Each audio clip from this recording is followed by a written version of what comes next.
I never told them the old attic camera still worked. It had been there since before Olivia was born, tucked into the ornate wooden base of the chandelier. Jonathan had installed it himself in 1988, back when he still believed technology would be the savior of everything. We didn't use it much, just once when someone tried to break into the shed, but I remembered it. And more importantly, I remembered how to access the feed. I only checked it that night because I couldn't sleep. The bed in Olivia and Alex's guest room was too soft, the air too clean, too filtered. I missed the scent of dust and lemon polish, the comforting creak of my own mattress, the tap-tap of branches on the window during storms. Here, I felt like a guest in a polished, over-curated museum. It was nearly midnight when I sat up in bed, the laptop warming my knees. I clicked on the link I had bookmarked months ago. I didn't expect anything, just some semblance of home, maybe a little comfort. But when the feed loaded, my heart skipped a beat. Two shadows moved across the floor of my old bedroom. At first, I thought it was just a memory, a half-dream, but then I saw the lamp flickering on. The quilted armchair was gone, replaced by an empty space. Olivia sat on the edge of the bed, arms crossed, her hair pulled back into a tight ponytail. I could almost hear her sighing, the way she always did when she was frustrated, even though she'd never admit it. Alex stood beside the dresser, his back to her. He was speaking in that hushed, urgent tone I recognized all too well. Everything's in motion. The appraisal's next week. We need her to sign before it goes to court. Appraisal, Olivia scoffed. She's still the legal owner, Alex. We need her signature, or we can't move forward. That's non-negotiable. Alex ran a hand through his hair, a habit he'd had since he was a teenager. I know, she's forgetful. It won't be hard to argue diminished capacity. The lawyer is ready to file. My chest tightened as I watched their faces, their words. They were talking about the house, our house, the one Jonathan and I had built, the one I had fought to keep in the family after he passed, the place where Olivia took her first steps, where we hosted family gatherings, where the walls held the echoes of our lives together, and they were selling it without telling me, without asking. She's just getting older, Olivia. Alex's voice grew softer, almost pleading. She trusts you. She'll sign the papers. I closed the laptop slowly, the cold settling in my bones. I should have felt anger. I should have felt betrayed. But all I could feel was this strange, heavy steel rising in my gut, a familiar feeling from long ago, when I had to put on armor to survive the hardest moments of my life. This wasn't the first time someone had underestimated me. When Jonathan passed, I had faced grief that almost broke me. I had fought against it with everything I had. Then there was the chemotherapy in 2014, when I refused to give in to the pink ribbons or the sympathy that came with them. I had always been more than people gave me credit for. But in that moment, in that quiet room in Olivia's house, I knew exactly what I had to do. They thought I was weak. They thought I was fading away. They had no idea who I used to be. I stood up carefully, favoring my right leg, walked to the desk in the small room where Olivia had organized her collection of scented notepads and pens. Beneath the clutter was my old leather notebook, the one I kept hidden even now.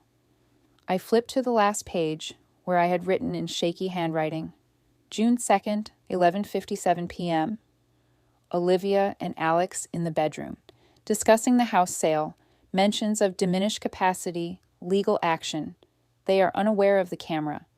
I underlined unaware twice. I looked up at the mirror across the room, catching my reflection.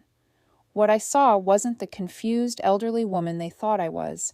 It was someone remembering how to fight. The next morning, I woke early. The sterile, too clean air of Olivia's home was making me feel claustrophobic, as though everything was filtered too much, sanitized beyond recognition.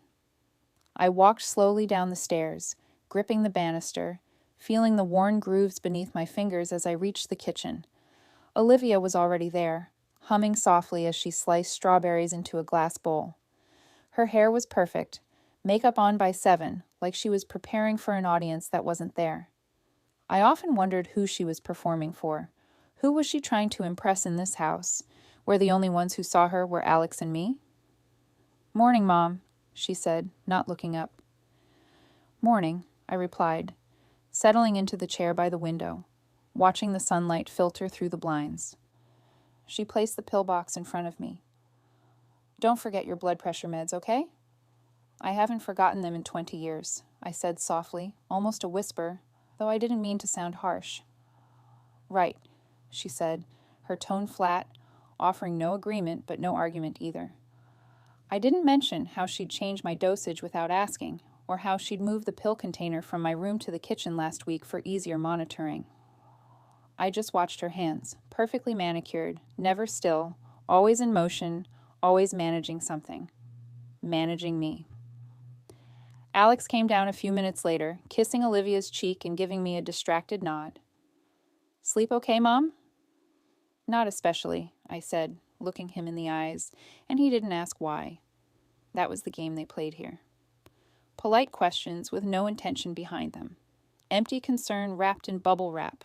All form, no substance. I was thinking, he said, pouring coffee into the travel mug I had given him last Christmas, the one he claimed to love but hadn't used until now. We should set up an appointment with Dr. Callahan again, just to check in. Make sure everything's okay upstairs. He tapped his temple, his eyes too bright. Upstairs? I glanced at Olivia, who was rinsing the cutting board with too much care. I saw the plan unfolding in her eyes, the careful strategy they had mapped out.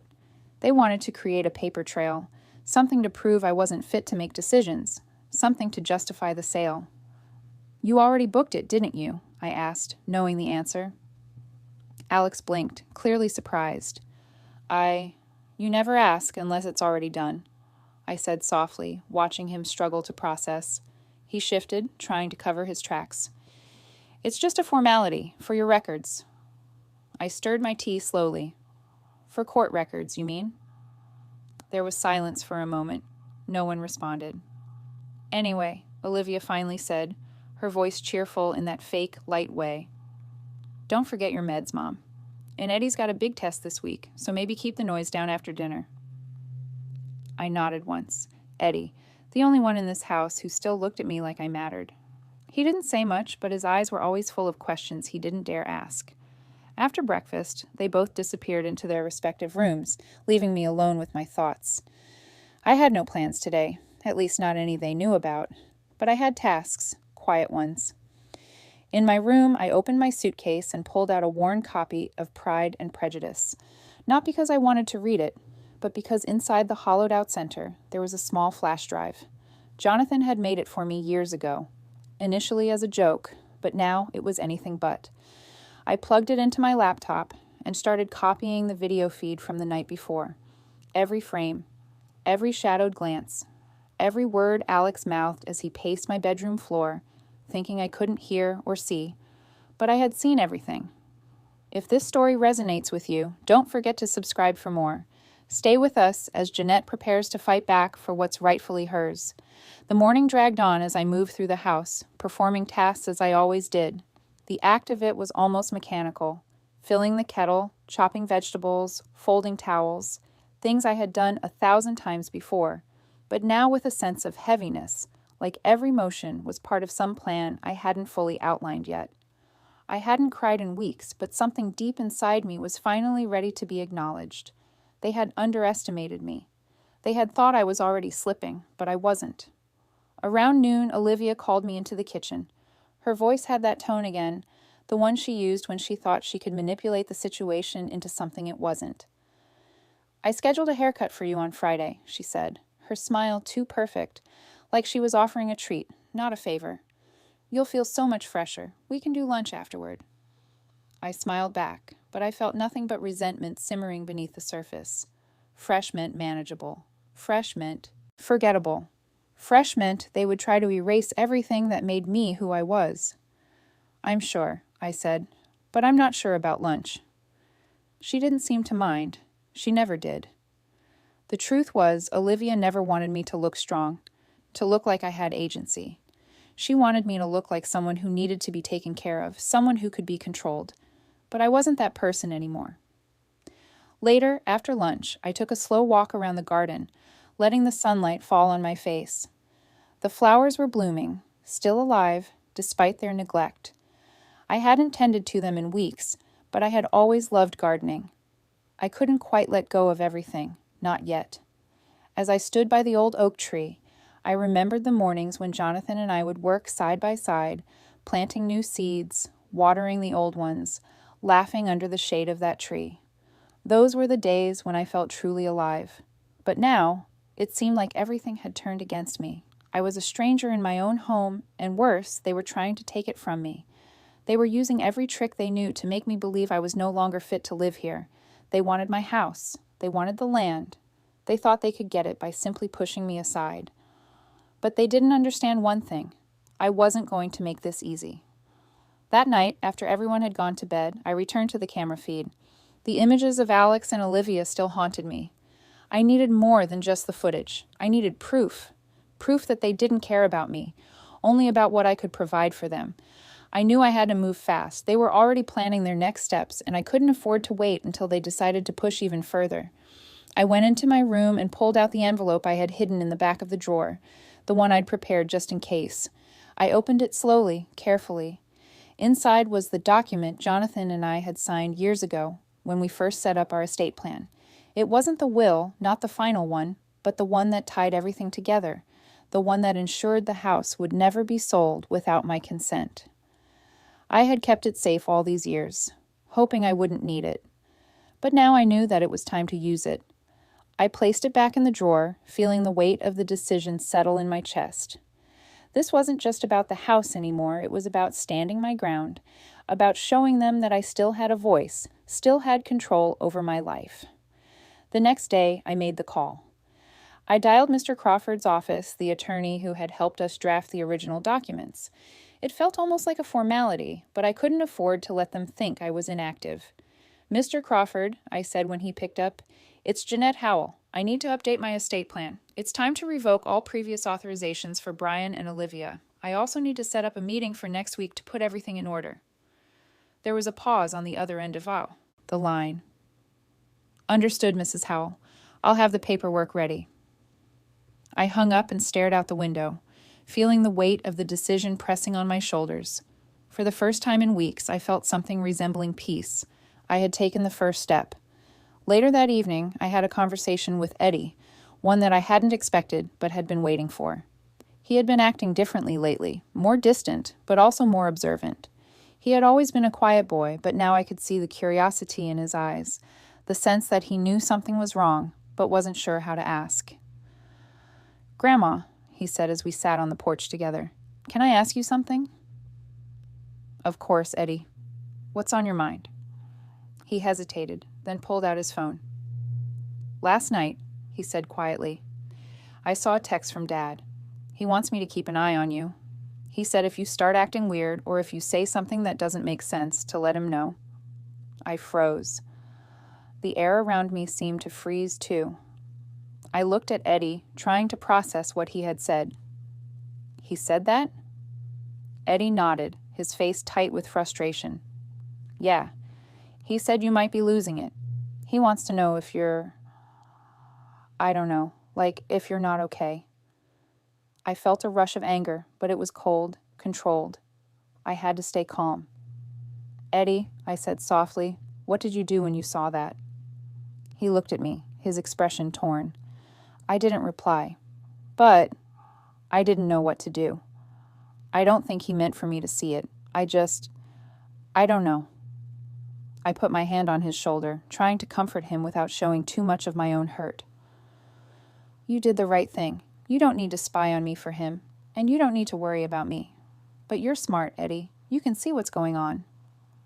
He looked down at the ground, then back at me. "I don't want to hate them, Grandma. I don't want to hate Dad, but..." "I know," I interrupted gently. "I know how you feel. But don't let them drag you into their mess. We'll figure this out. I promise." He nodded slowly, then stood up. "I'm going to go check on my homework." "Good idea," I said, watching him disappear into the house. As I sat there, I knew the clock was ticking. I wasn't sure how much time I had before Brian and Olivia made their next move, but I had to be ready. I had to be prepared for whatever came next. If you think this story resonates with you, make sure to subscribe and stay updated for the next chapter. Jeanette's fight for her future is just beginning. The next few days passed slowly. Every morning, I got up at the same time, made my tea, and went about the usual motions, cleaning, cooking, and watching the light shift across the rooms of Olivia and Alex's house. But it was never the same. I felt like a foreigner in this place, a guest who had overstayed her welcome, constantly reminded that I no longer belonged here, but I wasn't helpless. I went through my days as though nothing had changed, though everything had. Each time I crossed the threshold into the kitchen, I made sure to move with purpose, to hold my head high, to maintain the illusion that I was part of the flow of things. They didn't know it yet, but I had already begun to dismantle their plan. I spent hours drafting letters, reviewing old documents, and making phone calls, quietly, methodically. The lawyer's office was a comfort, and I leaned on them more than I had in years. Every word, every detail mattered now. I was no longer just reacting. I was taking control, taking back what had been mine for years. I had reached a turning point. On Thursday morning, I received an unexpected call. It was Mr. Crawford, the attorney who had been handling my estate. His voice, usually polite and professional, had a trace of urgency now. Mrs. Howell, I've received confirmation that your son and daughter-in-law have been pursuing a mental health evaluation for you. It appears they've submitted a request, though it's not yet been processed. I want to advise you to act swiftly. I wasn't surprised. I had anticipated their next move, and now it was unfolding right on cue. The mental health evaluation. They were going to try to push that angle, say I was unfit, unable to make decisions, unable to handle the responsibility of managing my own life. But they didn't know me. They didn't know what I was capable of. I'll be at your office on Friday, I said firmly. Prepare the paperwork. I want everything on record. Understood. I'll have everything ready. I hung up the phone, and for a moment I let myself feel the full weight of the situation. This wasn't just about the house anymore. This was about my dignity, my autonomy. They had tried to reduce me to a shadow of myself. They thought I would let them make decisions for me, but I wasn't going to go down quietly. Later that day, after a long and uneventful lunch, Olivia and Alex both came into the kitchen.